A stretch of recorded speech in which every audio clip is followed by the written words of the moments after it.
अस्सलाम वालेकुम dear student. तो आज हम चैप्टर नंबर 8 के लेक्चर्स कंटिन्यू कर रहे हैं और आज का हमारा टॉपिक है जो कि हमारे सिलेबस में यानी हमारे टेक्स्ट बुक के हिसाब से नहीं है, पर हम थोड़ा सा इसको डिस्कस कर लेते हैं। टॉपिक का नाम है टाइप्स ऑफ ऑसिलेशन। देखें, जो हमने पिछले लेक्चर्स में जो हमने पढ़ा था वो बेसिकली ऑसिलेटरी मोशन था, वाइब्रेटरी मोशन था। तो आज हम इस ऑसिलेटरी मोशन के टाइप्स भी पढ़ेंगे। एक ऑसिलेशन को कहते हैं free oscillation. Free oscillation, what is free oscillation? तो हम कहते हैं ऐसी ऑसिलेशंस जिसमें ऐसा ऑसिलेटरी मोशन जिसमें एम्पलीट्यूड हमेशा कांस्टेंट हो। ठीक है, यानी हम कहते हैं the oscillatory motion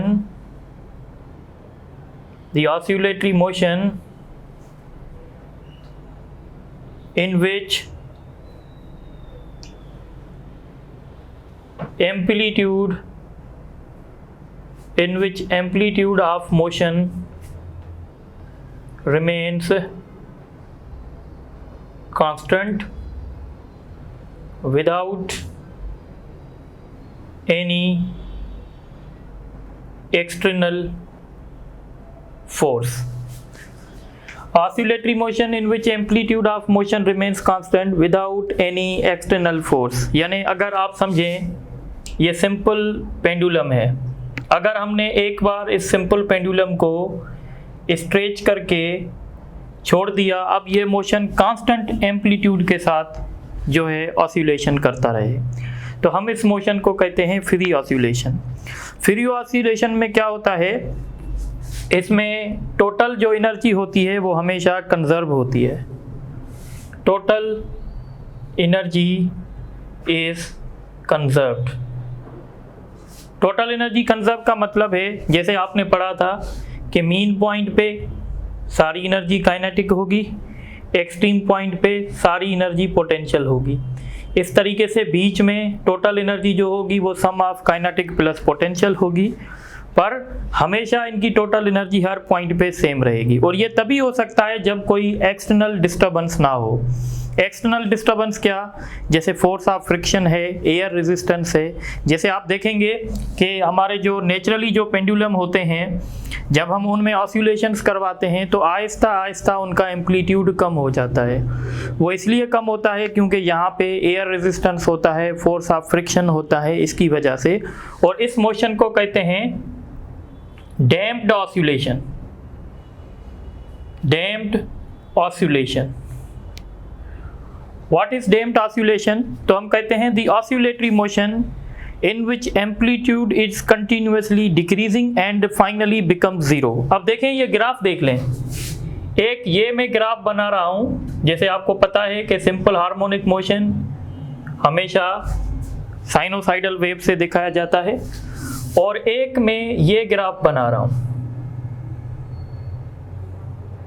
ठीक है, तो ये जो मोशन होगा ये कहलाएगा फ्री ऑसिलेशन, और ये जो मोशन है ये कहलाएगा डैम्प्ड ऑसिलेशन। अगर आप इसको देखेंगे तो कंटिन्यूअसली इसका एम्पलीट्यूड जो है वो डिक्रीज होते होते ज़ीरो हो रहा है। सो हम कहते हैं the oscillatory motion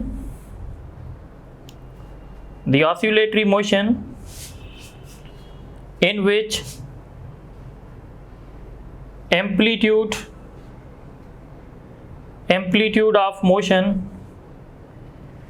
amplitude of motion is decreasing and becomes zero। तो इसको कहते हैं डैम्प्ड ऑसिलेशन।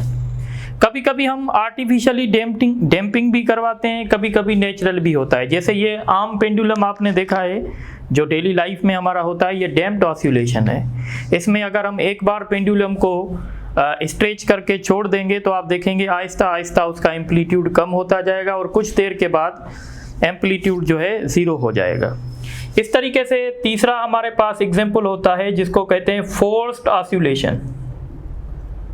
फोर्स्ड ऑसिलेशन, देखें कभी कभी ये होता है कि हम इस पेंडुलम का एम्पलीट्यूड मेंटेन करते हैं। मेंटेन कैसे करते हैं? हमें पता है यहाँ पे कोई बंदा होता है और कंटिन्यूसली इस पेंडुलम पे फोर्स लगाता रहता है। जैसे छोटे से बच्चे होते हैं, वो पेंडुलम पे बैठते हैं और फिर कोई बंदा कंटिन्यूसली उस पेंडुलम को पुश करवाता है, यानी कंटिन्यूसली उस पेंडुलम पे फोर्स लगाता है, तो इसको कहते हैं फोर्स्ड ऑसिलेशन। तो फोर्स्ड ऑसिलेशन क्या है? The oscillatory motion in which amplitude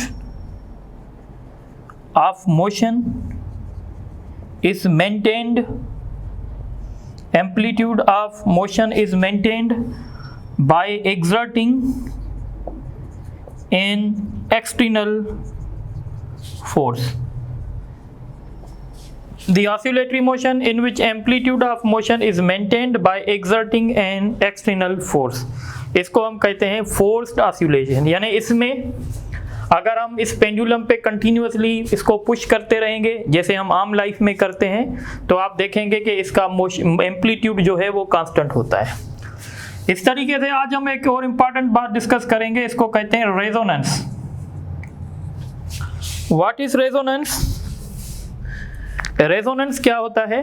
तो हम कहते हैं रेजोनेंस एक ऐसा प्रोसेस होता है, एक ऐसा फेनोमेना होता है जिसमें एक्सटर्नल फोर्स की जो फ्रीक्वेंसी होती है वो सिस्टम की नेचुरल फ्रीक्वेंसी के साथ मैच हो जाती है।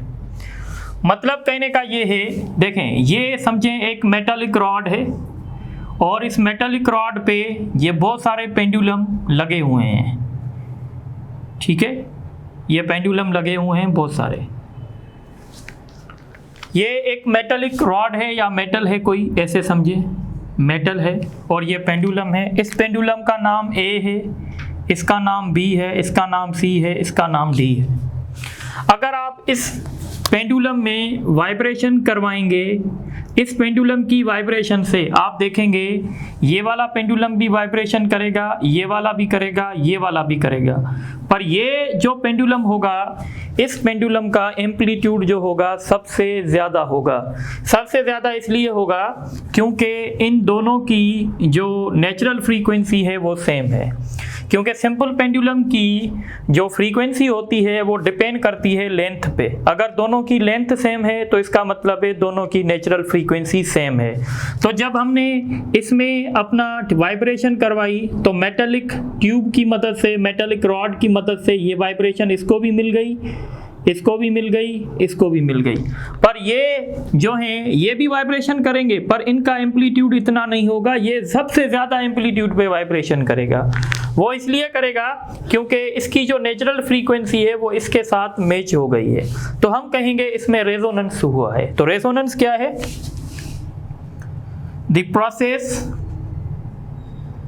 इन which the frequency of external force,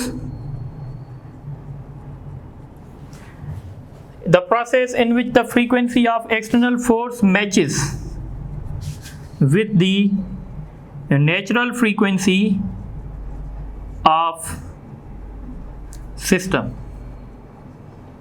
ठीक है, तो अब हम इस रेजोनेंस के आपको एग्जांपल्स भी बताएंगे। हमारे पास दो रेजोनेंस होती हैं, एक रेजोनेंस को कहते हैं मैकेनिकल रेजोनेंस, मैकेनिकल रेजोनेंस, और दूसरी हमारे पास रेजोनेंस होती है इलेक्ट्रिकल रेजोनेंस। इन दोनों को हम समझने की कोशिश करेंगे। मैकेनिकल रेजोनेंस क्या है? ये जो मैंने आपको एग्जांपल दिया ये बेसिकली मैकेनिकल रेजोनेंस है। या जैसे आपने सुना होगा कि अगर कोई सिंगर सिंगिंग करता है तो उस रूम में जो गिलास पड़ा होता है वो गिलास टूट जाता है। तो ऐसे भी होता है, कोई सिंगर अगर सिंगिंग करेगा तो गिलास टूट सकता है। वो इसलिए टूटेगा क्योंकि सिंगर जो सिंगिंग कर रहा है उसके पास उस साउंड की एक फ्रीक्वेंसी होती है। अगर वो फ्रीक्वेंसी गिलास के मॉलिक्यूल्स की फ्रीक्वेंसी के साथ मैच हो जाएगी तो गिलास के मॉलिक्यूल्स जो हैं उनका ऑसिलेशन का एम्पलीट्यूड बढ़ जाएगा और इस वजह से गिलास टूट जाएगा। तो हम यहाँ पे लिखेंगे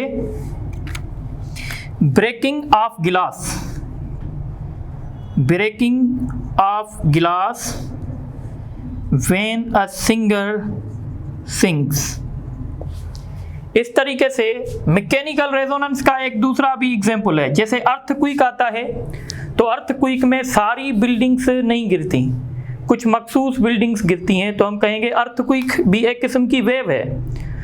अगर उस अर्थक्वेक की फ्रीक्वेंसी बिल्डिंग की नेचुरल फ्रीक्वेंसी के साथ मैच हो जाएगी तो बिल्डिंग्स गिर सकती हैं, और उसको कहते हैं मैकेनिकल रेजोनेंस। इस तरीके से ये एक सिस्टम हुआ था कि ये जो आर्मी वाले होते हैं, आर्मी वाले लॉन्ग मार्च करते हैं, यानी मार्च करते हैं, तो ये जब मार्च करते हैं तो इनको मना किया गया है कि आप जो हैं ब्रिजेस पे मार्च ना करें, क्योंकि ब्रिजेस की एक फ्रीक्वेंसी होती है और इनके मार्च की भी एक फ्रीक्वेंसी होगी। अगर इनके मार्च की फ्रीक्वेंसी ब्रिज की फ्रीक्वेंसी के साथ मैच हो जाएगी तो ब्रिज टूट जाएगी, और ये हुआ था। ब्रिटिश के बहुत सारे लोग जो आर्मी के थे वो एक रिवर में गिर गए थे, वो इस वजह से क्योंकि वो ब्रिज पे मार्च कर रहे थे और उनके मार्च की जो फ्रीक्वेंसी थी वो ब्रिज की नेचुरल फ्रीक्वेंसी के साथ मिल गई, ब्रिज टूट गई, तो आप समझ सकते हैं आगे क्या हुआ होगा। ठीक है, इस तरीके से ये मैकेनिकल रेजोनेंस है। अब मैकेनिकल रेजोनेंस के बाद अब हम डिस्कस करेंगे इलेक्ट्रिकल रेजोनेंस। आपके सिलेबस में नहीं है, पर अब होता क्या है कि हमारे पास रेडियो सेट होता है। रेडियो सेट में हम फ्रीक्वेंसी सेट करते हैं, हर चैनल की अपनी अपनी फ्रीक्वेंसी होती है। जैसे अगर हमें FM 100 सुनना है तो हम क्या करते हैं, अपने रेडियो सेट से 100 को सेट करते हैं। तो जब हमने हमारी रेडियो स्टेशन की हमारे पास जो रेडियो सेट है उसकी फ्रीक्वेंसी हमने 100 रखी है, और एक रेडियो स्टेशन भी होगी जो टेलीकास्ट करती होगी 100 पे, या जो ब्रॉडकास्टिंग करती होगी 100 पे। तो इन दोनों की जब फ्रीक्वेंसी मैच हो जाएगी तो हमारे लाउड स्पीकर, मोबाइल का जो लाउड स्पीकर होगा उसमें वाइब्रेशंस आ जाएंगी। तो हम कहेंगे tuning of radio stations. Tuning of radio stations is the example of electrical resonance। तो ये आप नोट कर लें। इस तरीके से हमारा जो ऑसिलेशन का जो पोर्शन था वो कंप्लीट हो गया। अब हम नेक्स्ट फेज डिस्कस करेंगे और वो है वेव पोर्शन। तो आप ये नोट करें तो फिर वेव मोशन शुरू करते हैं।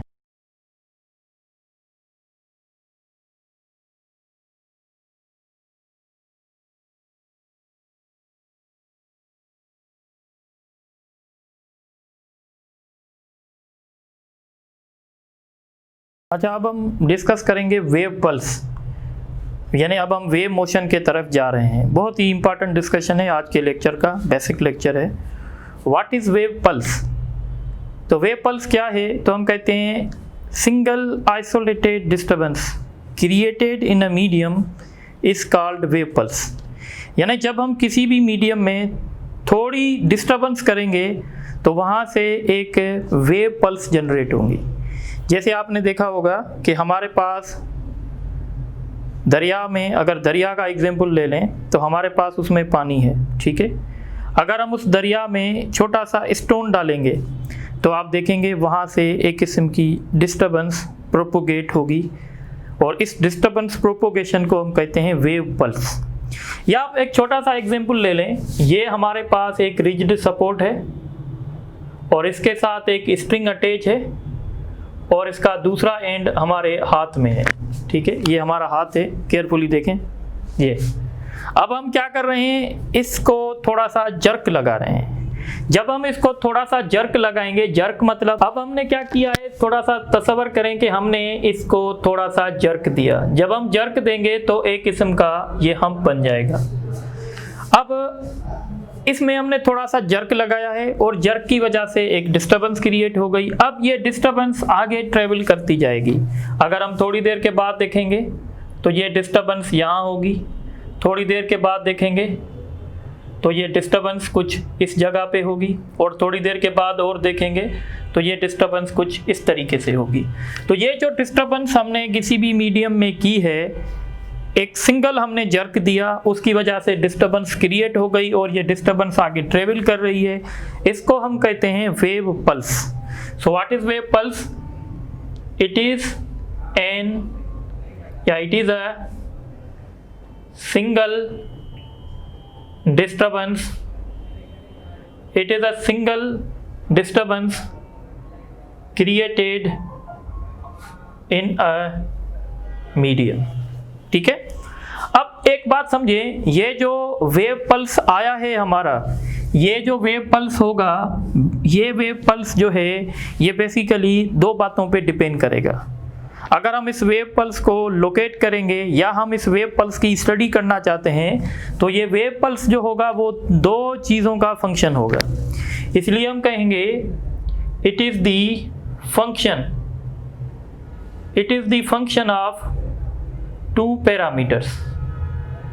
इसको हम लिखेंगे y is equal to f(x) of t। Wave pulse जो होता है या वेव मोशन जो होता है वो बेसिकली दो चीज़ों का फंक्शन होता है, एक x का फंक्शन होता है, एक t का फंक्शन होता है। इसको हम कैसे समझेंगे, इसको आप इस तरीके से समझेंगे। सपोज करें अगर हम कंटिन्यूअसली इस स्ट्रिंग को ऑसिलेशंस कर रहे हैं तो फिर इस तरीके से एक वेव जनरेट होगी।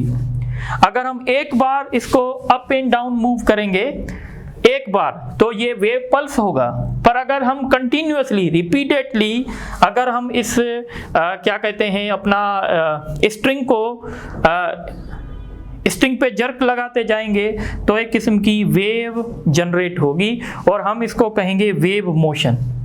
तो वेव मोशन क्या है, basically it is the repeated disturbance created in the medium. जब हम रिपीटेड डिस्टर्बेंस किसी भी मीडियम में जनरेट करेंगे तो एक किस्म का वेव मोशन होगा। और वेव मोशन जो है वो बेसिकली दो चीज़ों का फंक्शन होगा, एक फंक्शन x है, दूसरा फंक्शन t। अब इसको समझ लेते हैं। देखें ये वो पॉइंट है जहाँ पे हमारा एम्पलीट्यूड 0 है। एम्पलीट्यूड कहते हैं मैक्सिमम डिस्प्लेसमेंट को, ठीक है। अब यहाँ पे आपका जो एम्पलीट्यूड है, वेव मोशन का जो एम्पलीट्यूड है वो मैक्सिमम है। तो ये जो एम्पलीट्यूड मैक्सिमम है ये बेसिकली दो चीज़ों का फंक्शन है। एक तो फंक्शन है x का और दूसरा फंक्शन है t का। x मतलब ये यहाँ से कितनी दूरी पे है। सपोज अगर ये यहाँ से 2 मीटर की दूरी पे है तो इसका मतलब है वेव का जो एम्पलीट्यूड है वो 2 मीटर की दूरी पे है। ये हो गया x। पर इसी के साथ आपको पता है ये वेव रुकी हुई नहीं है, ये वेव चल रही है। जब ये वेव चल रही है तो इस पॉइंट पे, इस पर्टिकुलर पॉइंट P पर जो एम्पलीट्यूड होगा या जो डिस्प्लेसमेंट होगा वो वेरी करेगा। वो किसकी मदद से वेरी करेगा, वो टाइम की मदद से वेरी करेगा। कभी ये पार्टिकल ऊपर जाएगा, कभी ये पार्टिकल नीचे जाएगा। तो इसका मतलब है कि जब भी हम वेव का डिस्प्लेसमेंट या एम्पलीट्यूड या कुछ भी देखना चाहते हैं उसके लिए हमें दो पैरामीटर्स देखने पड़ेंगे। एक हमें x देखना पड़ेगा और उस x पे भी हमारा एम्पलीट्यूड जो है, वेव मोशन का जो एम्पलीट्यूड है वो वेरी होता जाएगा। और वो किस हिसाब से वेरी होगा, वो t के हिसाब से वेरी होगा। इसलिए हम कहेंगे कि wave motion is the function of two parameters, one is the x, other is the t। अब एक बात समझें, अगर आप y is equal to F of x देखेंगे और y is equal to F of t देखेंगे तो एक बात समझ लें। अगर आप सपोज करें किसी वेव का शेप देखना चाहते हैं, जब आप वेव का शेप देखना चाहेंगे ना तो आप क्या करेंगे, किसी भी इंस्टेंट पे, सपोज करो ये स्ट्रिंग ऑसिलेशंस कर रही हैं और यहाँ पे एक फोटोग्राफर जो है वो बैठा हुआ है, उसने किसी एक इंस्टेंट पे फोटो ले लिया। जब हम किसी चीज़ का फोटो लेते हैं इसका मतलब है हम टाइम को फिक्स कर देते हैं। 10 साल पहले जो हमने तस्वीर ली होगी आज भी वो तस्वीर वही होगी। इसका मतलब है तस्वीर जब हम लेते हैं तो हम बेसिकली टाइम को फ्रीज कर देते हैं। अगर हम टाइम को फ्रीज करेंगे यानी अगर हम t को निकाल देंगे तो हमारे पास बचेगा f of x। f of x ये हमें वेव का शेप देगा, शेप ऑफ वेव, ठीक है, शेप ऑफ वेव मिलेगा। इसी तरीके से जब हम किसी भी वेव को लोकेट करना चाहते हैं, सपोज हम देखना चाहते हैं कि हमारी वेव पल्स कहाँ पर है, तो उसके लिए हम क्या करेंगे, उसके लिए फिर हम x को फ्रीज कर देंगे। एक्स को फ्रीज मतलब हम हमेशा इसी पॉइंट पे देखेंगे। जब हम इस गिवन पॉइंट पे सिर्फ और सिर्फ हमारी नज़र इस पॉइंट P पर होगी तो हमें लोकेशन का पता चलेगा। मतलब हम पता लगा सकते हैं कि भाई अब यहाँ पे एम्पलीट्यूड 0 है, यहाँ पे अब एम्पलीट्यूड पॉजिटिव है, यहाँ पे अब एम्पलीट्यूड नेगेटिव है। तो इसको हम कहते हैं लोकेशन ऑफ वेव। ठीक है, तो एक बात याद रख लें, अगर आप वेव मोशन को समझना चाहते हैं, वेव मोशन मैंने आपको पहले ही बता दिया है, it is the repeated disturbance in any medium. ठीक है, तो जब हम रिपीटेड डिस्टर्बेंस करेंगे तो ये वेव मोशन बनेगा।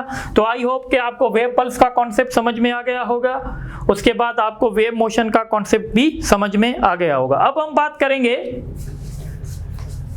Wave. What is wave? Wave क्या होती है? तो बेसिकली हम कहते हैं wave is the carrier of energy without carrier of, ठीक है, मैटर। यानी हम कहते हैं it is the carrier of energy without carrier of matter या, ठीक है, पार्टिकल्स।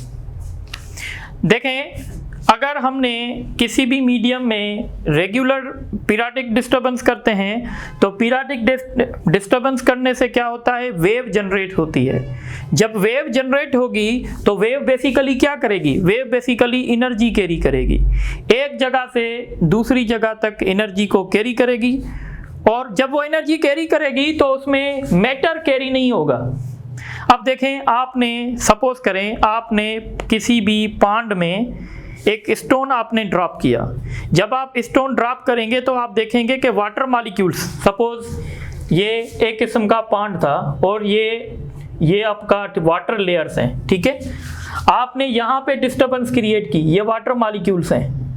तो जब आप यहाँ पे डिस्टर्बेंस क्रिएट करेंगे, जब आप इस मॉलिक्यूल को डिस्टर्ब करेंगे तो ये मॉलिक्यूल अपनी मीन पोजीशन पे ऐसे ऑसिलेशन करेगा और इस पार्टिकल की ऑसिलेशन की वजह से ये पार्टिकल भी ऑसिलेशन करेगा और इस पार्टिकल की ऑसिलेशन की वजह से ये पार्टिकल, ये पार्टिकल, ये पार्टिकल, ये पार्टिकल। तो अब आप देखेंगे इस पार्टिकल की ऑसिलेशन करने से ये वाला पार्टिकल ऑसिलेशन करेगा, यानी particle 1, particle 2, particle 3, 4, 5, 6।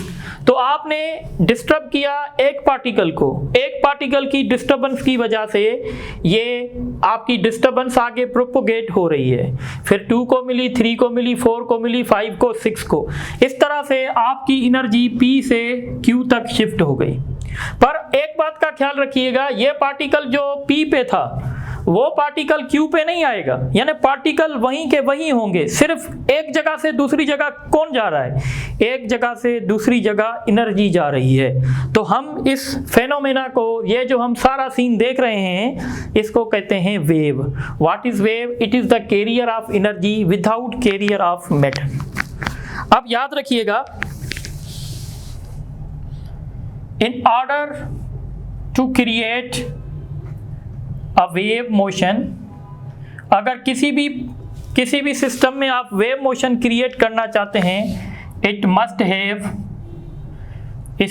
Have elasticity and inertial property. उसके पास इलास्टिसिटी भी हो, इनर्शियल प्रॉपर्टी भी हो। अच्छा, एक बात याद रखिएगा, वेव मोशन जो होता है ना, उस वेव मोशन में मीडियम के जो पार्टिकल्स होते हैं उनके पास सिंपल हार्मोनिक मोशन होता है। यानी हम कहेंगे in wave the particles of system are performing oscillatory motion. ठीक है, ऑसिलेटरी मोशन नहीं कहें बल्कि सिंपल हार्मोनिक मोशन कहें। यानी आप ऐसे समझ सकते हैं, ये समझें ऑसिलेटर्स हैं। ऐसे एक सिंपल एग्जांपल मैं दे देता हूँ, ठीक है, जैसे मैंने ऊपर दिया था, ये सिंपल हार्मोनिक, ये सिंपल पेंडुलम 1, 2, 3, 4 और 5।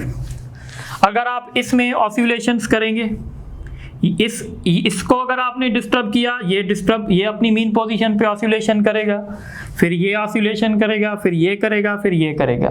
इस तरीके से आपने एक में ऑसिलेशन की, उसके वजह से ऑसिलेशन आपकी आगे प्रोपोगेट हो रही है। पर अगर आप ये अगर किसी सिस्टम के पार्टिकल्स हैं तो अगर आप इनको देखेंगे तो ये अपनी मीन पोजीशन पे ऑसिलेशन करेंगे।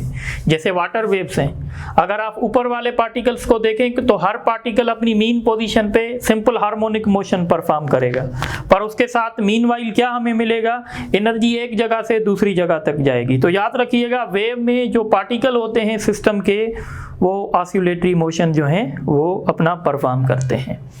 अब हम डिस्कस करेंगे वेव की टाइप्स, ठीक है। तो वेव के टाइप्स क्या होते हैं, तो types of wave.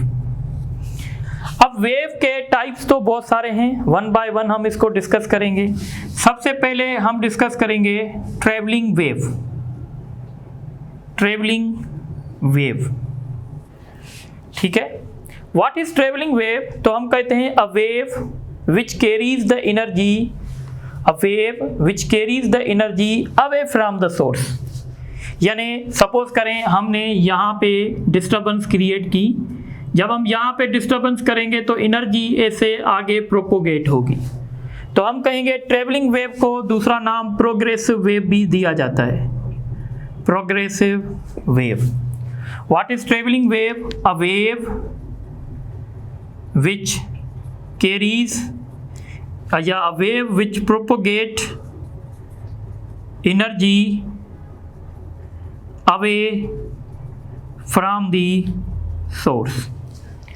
A wave which propagate energy away from the source is called the traveling wave। traveling wave कौन कौन सी है? जैसे साउंड वेव है, हम जब एक जगह से, अगर सपोज करें मैं सोर्स हूँ, जब मैं बात कर रहा हूँ तो मेरा जो साउंड है वो ऑल पॉसिबल डायरेक्शन में मुझसे दूर जा रहा है, तो हम कहेंगे ये ट्रैवलिंग वेव है। जैसे लाइट है, सन से जो लाइट निकल रही है वो वेव के फॉर्म में निकल रही है और वो लाइट ऑल पॉसिबल डायरेक्शन में जा रही है, तो हम कहेंगे वो ट्रैवलिंग वेव है।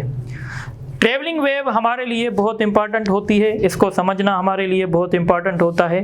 ट्रैवलिंग वेव की अगर आप वेव फॉर्म देखेंगे तो ये ट्रैवलिंग वेव का वेव फॉर्म होता है, ठीक है। ट्रैवलिंग वेव जब भी आप देखेंगे तो कुछ जगह ऐसी होंगी जहाँ पे एम्पलीट्यूड आपको मिलेगा, ठीक है, पॉजिटिव, और कुछ जगह ऐसी होंगी जहाँ पे आपको एम्पलीट्यूड मिलेगा नेगेटिव। जिस जगह पे आपको पॉजिटिव एम्पलीट्यूड मिलेगा और जिस जगह पे आपको नेगेटिव एम्पलीट्यूड मिलेगा, इसके नाम होंगे, एक हम रखेंगे नाम इसका क्रेस्ट, ठीक है। What is crest? तो हम कहेंगे crest is the point above the mean position. ये मीन पोजीशन है और ये मीन पोजीशन से अबव एक पॉइंट है, और यहाँ पे आपका एम्पलीट्यूड जो होगा वो अपना पॉजिटिव होगा या मैक्सिमम होगा। तो हम कहेंगे the point where the point above the mean position, where amplitude या where displacement is maximum,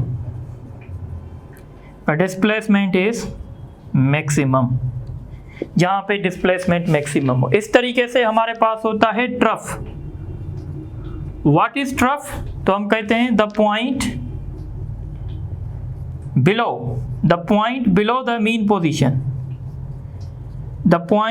the mean position, where displacement is maximum. दोनों जगह पे डिस्प्लेसमेंट मैक्सिमम होगा, पर क्रस्ट जो बनेगा वो मीन पॉइंट से अबव बनेगा और ट्रफ जो बनेगा वो मीन पॉइंट से बिलो बनेगा। अच्छा, अब जो ट्रैवलिंग वेव होगी, उस ट्रैवलिंग वेव की अपनी एक इक्वेशन होती है। देखें, अगर आप इस पूरी वेव को देखें, इसका मतलब है आपकी वेव जो है वो रिपीट हो रही है, वेव का शेप जो है वो रिपीट हो रहा है। इसका मतलब है कि हम इस वेव को ऐसे दिखा सकते हैं, जैसे देखें ये पॉइंट जो है AC पॉइंट बिल्कुल आपको फिर थोड़ी देर के बाद मिलेगी, और AC पॉइंट आपको थोड़ी देर के बाद मिलेगी। अगर सपोज करो ये आपकी पॉइंट P है, ये पॉइंट आपकी Q है, ये पॉइंट आपकी R है, ठीक है। तो हम कहेंगे कि हमारी जो वेव है, वेव का जो शेप है वो रिपीट हो रहा है। तो इसका मतलब है कि हम इसको इस तरीके से लिख सकते हैं, y is equal to a sine 2 pi lambda into x। अब देखें x जो है वो डिस्टेंस है जहाँ पे आपका डिस्प्लेसमेंट 0 था, ये इसको ट्रांसवर्स डिस्प्लेसमेंट भी कहते हैं y को, यानी x is the point where y is 0, ठीक है।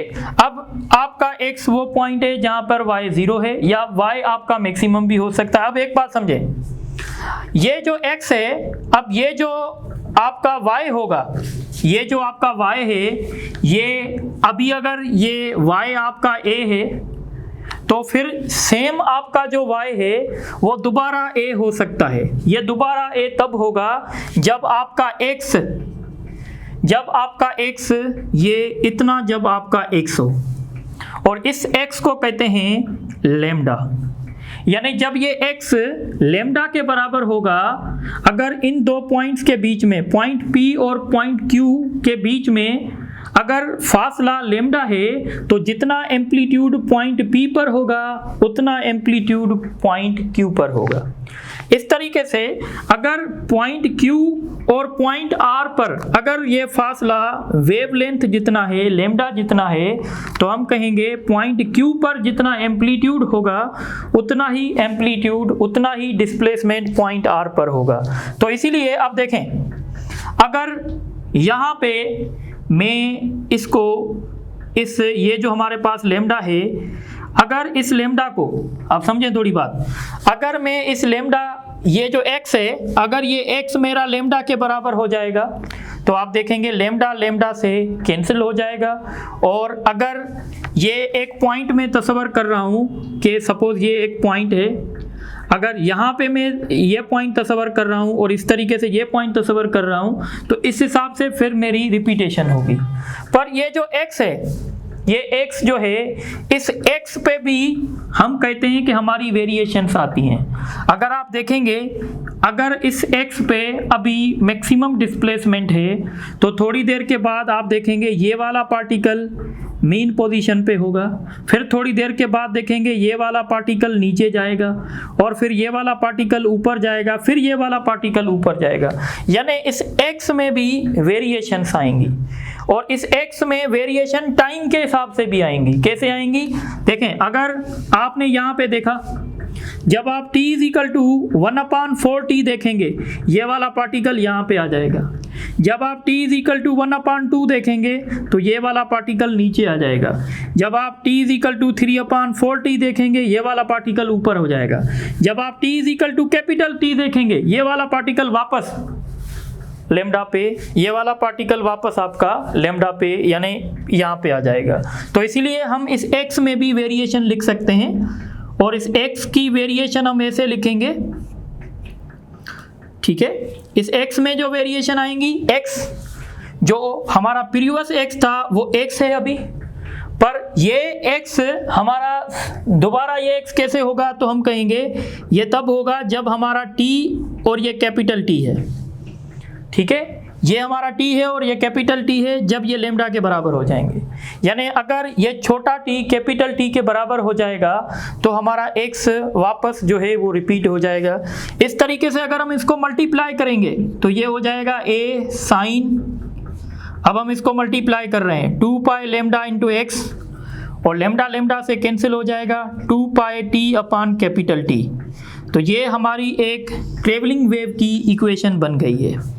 अगर आप इस इक्वेशन को थोड़ा सा और सिंप्लीफाई करेंगे, देखें यहाँ पे हम एक कांस्टेंट को रिपीट कर सकते हैं। ये जो 2 पाई अपॉन लैम्डा है, हम इसको एंगुलर वेव नंबर कहते हैं, तो हम इसको k से रिप्रेजेंट कर सकते हैं, और 2 पाई अपॉन t इसको हम ओमेगा भी कहते हैं। तो ये हमारी इक्वेशन हो गई।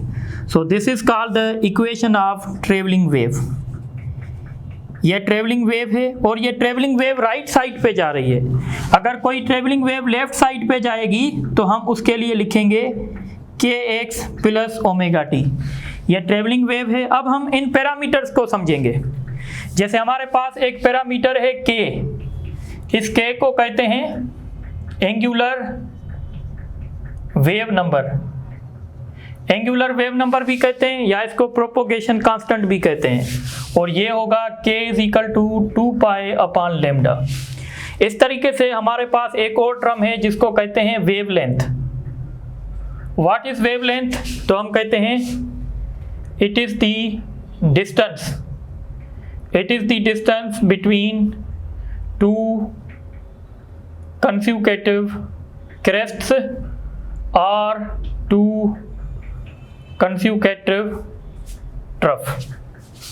यानी दो कंज्यूकेटिव क्रेस्ट के बीच में या दो कंज्यूकेटिव ट्रफ के बीच में जो फासला होता है हम उसको वेव लेंथ कहते हैं। ठीक है, इस तरीके से अब एक बात आप और समझें, जो दो पार्टिकल जो क्रेस्ट पे होंगे हम कहेंगे ये फेज में हैं, और एक पार्टिकल जो क्रेस्ट पे होगा और दूसरा पार्टिकल जो ट्रफ में होगा हम कहेंगे ये आउट ऑफ फेज हैं। यानी if two particles are at crests then these are said to be in phase। और आउट ऑफ फेज कौन से पार्टिकल होंगे? तो आउट ऑफ फेज के लिए हम लिखेंगे इफ टू पार्टिकल्स, इफ, या ऐसे लिख सकते हैं the particle at crest and particle at trough are said to be out of phase. ठीक है, अब आप कहेंगे कि फेज क्या होता है? तो फेज जो होता है, फेज के लिए लिख लें two particles are said to be in phase if these have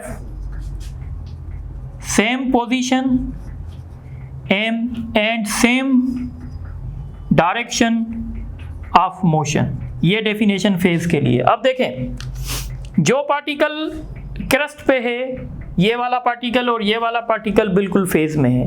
इनकी पोजीशन देखें तो इस पार्टिकल की पोजीशन क्या है? इस पार्टिकल की पोजीशन है y = a, यानी ये मैक्सिमम डिस्प्लेसमेंट पे है। इस तरीके से ये वाला पार्टिकल भी मैक्सिमम डिस्प्लेसमेंट पे है। अब ये पार्टिकल कहाँ जाएगा? ये पार्टिकल डाउनवर्ड जाएगा।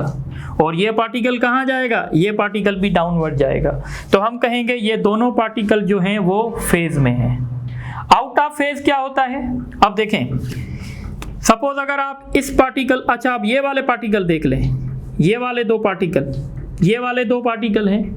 इन दो पार्टिकल्स की पोजीशन सेम है, पर हम ये नहीं कह सकते कि ये फेज में है, क्योंकि ये वाला पार्टिकल ऊपर जाएगा और ये वाला पार्टिकल नीचे जाएगा। तो हम कहेंगे these two particles are not in phase. ये दोनों पार्टिकल फेज में नहीं है। तो आप इसको नोट कर लें, फिर हम आगे डिस्कस करते हैं।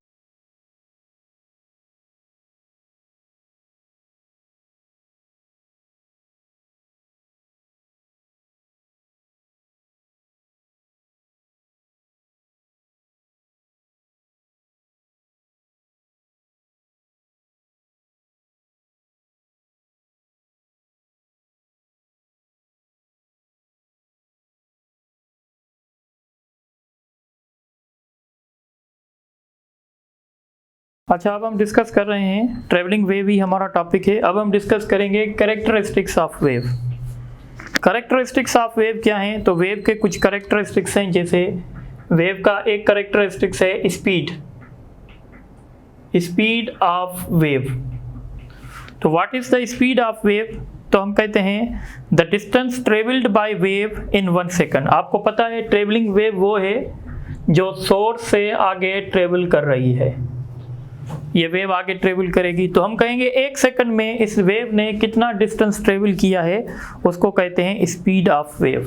So the distance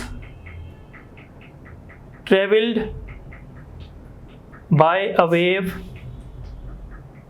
in 1 second is called speed। और वेव की जो स्पीड होगी, ये याद रखिएगा, it depends only upon medium. अगर वेव अपना मीडियम चेंज करेगी ना, तो वेव जब मीडियम चेंज करेगी तो उस वेव की स्पीड भी चेंज हो जाएगी। जैसे आपको पता है लाइट जो है उसकी स्पीड वैक्यूम में अलग होती है, वाटर में अलग होती है, किसी और चीज़ में अलग होगी। तो वेव जब अपना मीडियम चेंज करेगी तो उसकी स्पीड भी चेंज हो जाएगी। दूसरा कैरेक्टर है वेव का, जिसको हमने थोड़ी देर पहले भी पढ़ा था, वेव लेंथ। तो वेव लेंथ मैंने बताया था, it is the distance between two consecutive, आप कह लें क्रस्ट या कंज्यूकेटिव ट्रफ, ठीक है। So it is the distance between two consecutive crests और कंज्यूकेटिव ट्रफ्स। अगर मैं आपसे कॉमन सेंस का क्वेश्चन पूछ रहा हूं कि अगर वेवलेंथ जो है वो डिस्टेंस बिटवीन टू कंज्यूकेटिव क्रस्ट है, तो अगर मैं आपसे पूछूं what will be the distance between crust and trough, ये एक क्रस्ट है, ये एक ट्रफ है, इन दोनों के बीच में क्या फासला होगा? तो डेफिनेटली ये हाफ ऑफ दी वेवलेंथ होगा। Distance between two consecutive crust and trough is half of wavelength. Distance between two consecutive crusts lambda. Distance between two consecutive trough is also lambda. Distance between two consecutive crust and trough, तो फिर वो half of the wavelength होगा। यानी एक crust है, दूसरा trough है, उनके बीच में फासला कितना है? तो लैम्डा है। अच्छा, ये जो वेवलेंथ होती है, it depends upon the source and medium। ये सोर्स पे भी डिपेंड करेगा, मीडियम पे भी डिपेंड करेगा। अगर आप सोर्स चेंज करेंगे तो वेवलेंथ चेंज हो जाएगी, अगर आप मीडियम चेंज करेंगे तो भी वेवलेंथ चेंज हो जाएगी। ये दोनों चीज़ों पे डिपेंड करेगी। तीसरा फैक्टर है फ्रीक्वेंसी। What is frequency? देखें, ये एक पॉइंट है मीडियम पे, और आप देख रहे हैं इस पॉइंट पे ये पॉइंट है, और आपने देखा इस पॉइंट पे आप देख रहे हो, और आप एनालिसिस कर रहे हो कि कितनी वेव्स यहाँ से गुजर रही हैं। एक सेकंड में कितनी वेव्स यहाँ से गुजर रही हैं, उसको कहते हैं frequency. So the number of waves crossing at a point in 1 second is called frequency। और फ्रीक्वेंसी जो वेव की होती है वो डिपेंड करती है सोर्स पे। इट ओनली डिपेंड्स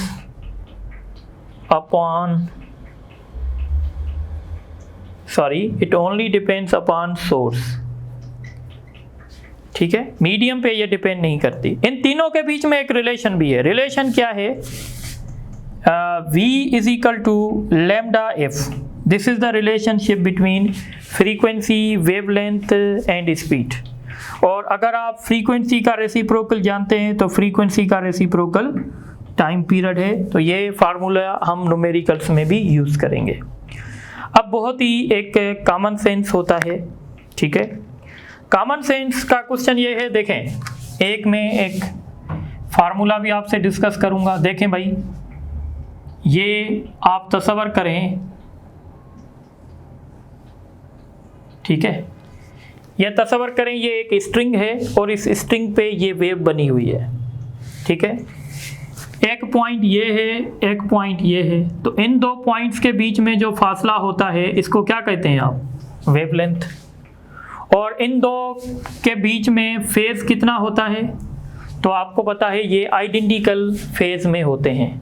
आइडेंटिकल याद रखिएगा, जब दो पार्टिकल्स आइडेंटिकल फेज में होते हैं ना, या इन फेज होते हैं ना, तो उसका मतलब है इन दोनों के बीच में फेज डिफरेंस जो है, इन दोनों के बीच में फेज डिफरेंस या तो ज़ीरो होगा या तो 2 पाई होगा, या तो 4 पाई होगा, या तो 6 पाई होगा, या n पाई होगा, where n is the even number. अगर दो पार्टिकल के बीच में फेज डिफरेंस अगर 2 पाई का होगा, 4 पाई का होगा, 6 पाई का होगा, या n पाई का होगा, जब n इवन नंबर हो तो हम कहते हैं ये दोनों पार्टिकल इन फेज हैं। किस में हैं ये? इन फेज। ठीक है।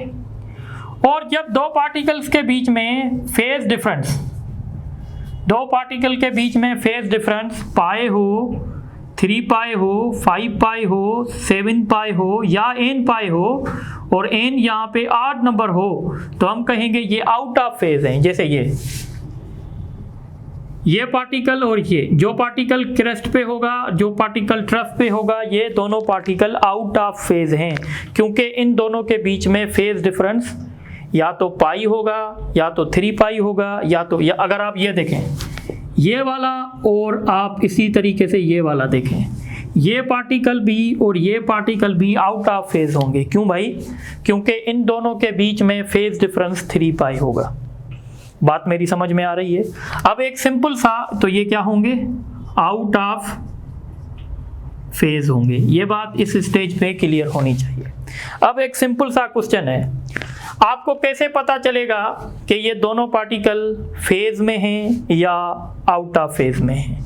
देखें, अगर मैं कहता हूँ इस पार्टिकल और इस पार्टिकल के बीच में जो डिस्टेंस है वो लैम्डा है, तो आप कहेंगे ये दोनों पार्टिकल इन फेज हैं। अगर मैं कहता हूँ इस पार्टिकल में और आगे एक और पार्टिकल है ये वाला, इस पार्टिकल और इस पार्टिकल के बीच में जो डिस्टेंस है वो 2 लैम्डा है, तो भी आप कहेंगे ये दोनों के दोनों जो हैं इन फेज में हैं। यानी कहने का मतलब ये है कि 2 पाई का मतलब होता है लैम्डा, ठीक है, और 4 पाई का मतलब होगा 2 लैम्डा, 6 पाई का मतलब होगा 3 लैम्डा, और इसका मतलब होगा 4 लैम्डा। इस तरीके से पाई का मतलब होगा, जैसे आपको पता है क्रस्ट और ट्रफ के बीच में कितना फासला होता है? लैम्डा अपॉन 2, और ये होगा 3 लैम्डा बाई 2, ये होगा 5 लैम्डा बाई 2, क्योंकि पाई का मतलब है लैम्डा अपॉन 2, पाई का मतलब है लैम्डा अपॉन 2। ये बात याद रखिएगा, पाई मीन्स लैम्डा बाई 2। देखें ना, अगर आपने यहाँ पे पाई की जगह पे अगर आपने लिखा लैम्डा बाई 2, तो आप देखें आपका लैम्डा बन गया। यानी अगर फेज डिफरेंस 2 पाई है तो उनका जो डिस्टेंस होगा दो पार्टिकल्स के बीच में वो लैम्डा होगा। इसी तरीके से हम एक जनरल फार्मूला लिख रहे हैं, यहाँ पे हम लिख रहे हैं डिस्टेंस, ठीक है, और यहाँ पे हम लिख रहे हैं फेज डिफरेंस। तो अगर हमें फेज डिफरेंस दिया जाए तो उस फेज डिफरेंस से हम डिस्टेंस कैसे निकालेंगे? तो हम क्या करेंगे, इसको मल्टीप्लाई करेंगे लैम्डा के साथ और इसको डिवाइड करेंगे 2 पाई के साथ। तो यहाँ से जब हमें क्या कहते हैं, जब हमें फेज डिफरेंस दिया जाएगा तो हम उन दो पार्टिकल्स के बीच में फासला फाइंड कर लेंगे। ये फार्मूला बिल्कुल सिंपल है। अगर मैं कहता हूँ दो पार्टिकल्स के बीच में फेज डिफरेंस 2 पाई है, तो बताओ उन पार्टिकल्स के बीच में डिस्टेंस कितना होगा? तो आप देखेंगे लैम्डा आएगा। कैसे? आप देखें, फाई की जगह पे आप क्या लिखेंगे? 2 पाई, और लैम्डा लैम्डा ही रहेगा 2 पाई, तो 2 पाई से कैंसिल। तो आप देखें इनके बीच में कितना हुआ। देखें, अगर दो पार्टिकल्स के बीच में फेज डिफरेंस 2 पाई है तो उनके बीच में डिस्टेंस कितना है? तो उनके बीच में डिस्टेंस है लैम्डा। इस तरीके से अगर देखें, अगर दो पार्टिकल्स के बीच में फेज डिफरेंस है पाई, तो मैंने बताया है जब पाई है तो लैम्डा बाई 2 होगा। कैसे? आप देखें, फाई की जगह पे लिखेंगे पाई और लैम्डा 2 पाई, तो देखें पाई पाई से कैंसिल हो गया। तो ये फार्मूला आप यूज़ कर सकते हैं, न्यूमेरिकल्स में यूज़ होगा।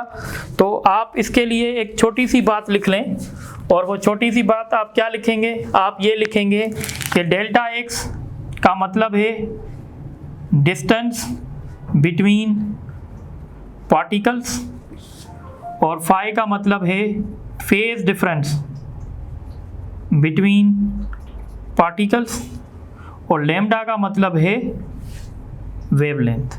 तो ये बातें आपको समझ में आनी चाहिए। तो अब आप ये नोट कर लें, तो हम इस पे कुछ MCQs कर लेते हैं।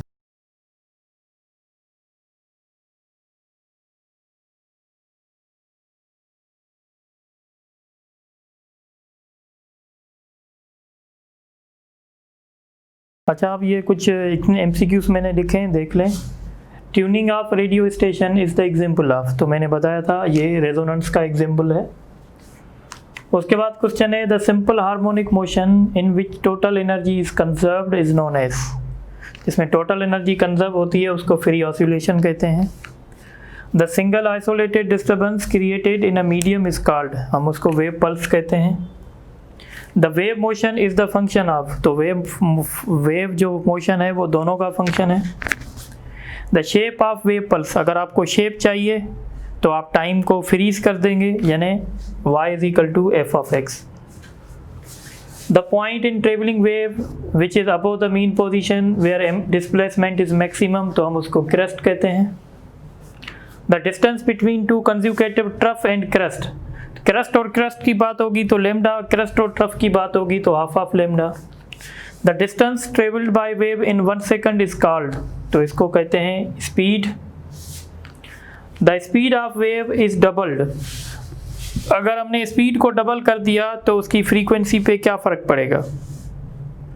देखें, फ्रीक्वेंसी, वेव की फ्रीक्वेंसी और वेव की स्पीड दोनों एक दूसरे पे डिपेंड नहीं करेंगी। अगर आपने स्पीड डबल कर ली है तो स्पीड डबल करने से फ्रीक्वेंसी पे फ़र्क नहीं पड़ेगा, इसका सी ऑप्शन होगा। रीज़न क्या है, क्योंकि वेव की जो स्पीड होती है वो मीडियम पे डिपेंड करती है और वेव की जो फ्रीक्वेंसी होती है वो सोर्स पे डिपेंड करती है।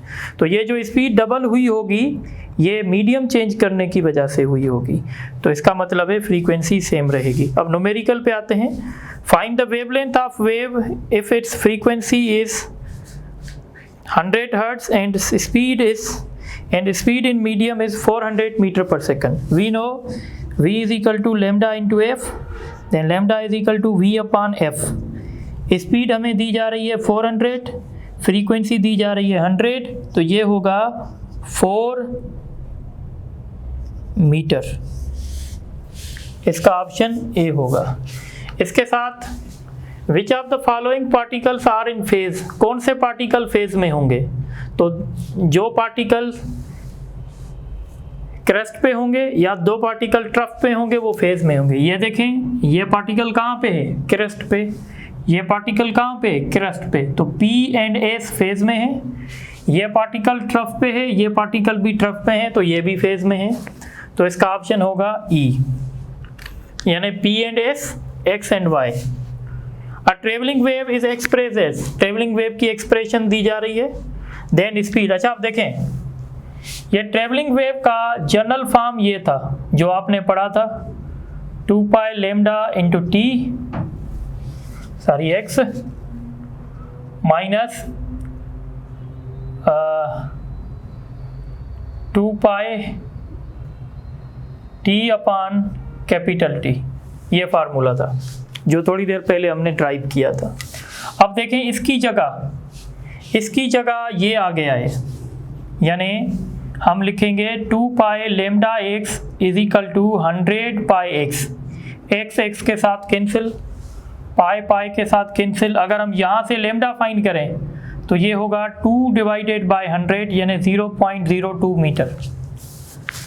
इस तरीके से ये वाला कंपेयर करवा के यहाँ पे 1000 पाई टी है, यहाँ पे 2 pi T upon capital T है, टी से कैंसिल, 2 पाई से कैंसिल, तो t बराबर होगा 2 डिवाइडेड बाय 1000, यानी ये होगा 0.002 सेकेंड्स।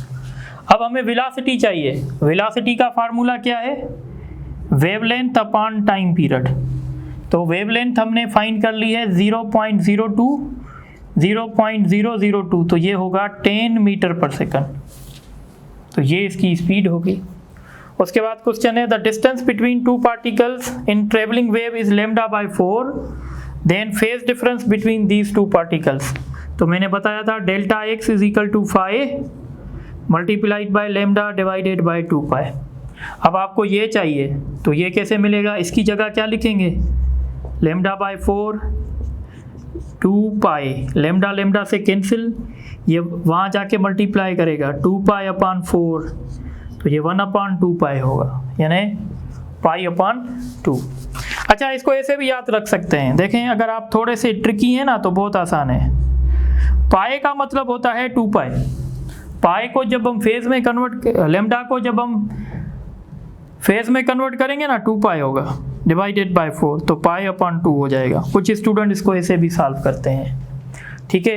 अब आप ये थोड़ा सा नोट करें, तो अब हमारे 2 MCQs रहते हैं, ये मैं यहाँ पे डिस्कस करता हूँ। अच्छा, आप ये देखें, in travelling wave when t is equal to 0 the displacement of particle is +a, यानी amplitude. Find the time when its displacement is -a if the wavelength of wave is 100 meter and its speed is 100 meter per second। सबसे पहले आप wavelength find करें, तो सबसे पहले आप क्या करेंगे कि आप इसका टाइम पीरियड फाइंड करें। तो आपको पता है v is equal to lambda by T है, तो t is equal to lambda upon v होगा। तो लेमडा कितना है इसका, तो लेमडा इसका 100 है, वेलोसिटी इसकी 10 है, यानी इसका टाइम पीरियड 10 सेकंड है। अब कॉमन सेंस यूज़ होगा, देखें अगर आप इस वेव को देखें, ठीक है, तो यहाँ पे अगर आप यहाँ देखें, यह पार्टिकल अभी +a पर था जब t इज इक्वल टू 0 था, तो जब ये यहाँ पे आ जाएगा इसका मतलब है इसको आधी साइकिल हुई है, और आधी साइकिल के लिए जो टाइम चाहिए वो 1/2t होता है। तो टाइम पीरियड आपको गिवन है, आप क्या करेंगे, इसका वैल्यू रखेंगे 10, तो 5 आ जाएगा। तो इसका ऑप्शन होगा 5 सेकेंड्स, ऑप्शन ही नहीं है, ये ले लें 5 सेकेंड्स। उसके बाद क्वेश्चन है, a captain observes that 100 waves are crossing at a point in 1 second। number of waves crossing at a point in 1 second उसको क्या कहते हैं, फ्रीक्वेंसी, ठीक है। इफ डिस्टेंस बिटवीन 2 crest, जो 2 डिस्टेंस होता है crest के बीच में, उसको वेवलेंथ कहते हैं 5 मीटर। फाइंड दी स्पीड, तो v is equal to lambda into F, 100 multiplied by 5, 500 metre पर सेकंड, तो इसका ऑप्शन सी होगा। तो हमने बहुत अच्छी खासी प्रैक्टिस भी कर ली MCQs पे, तो इंशाल्लाह जो हमारा नेक्स्ट लेक्चर होगा उसमें हम other types of wave discuss करेंगे। Thank you very much.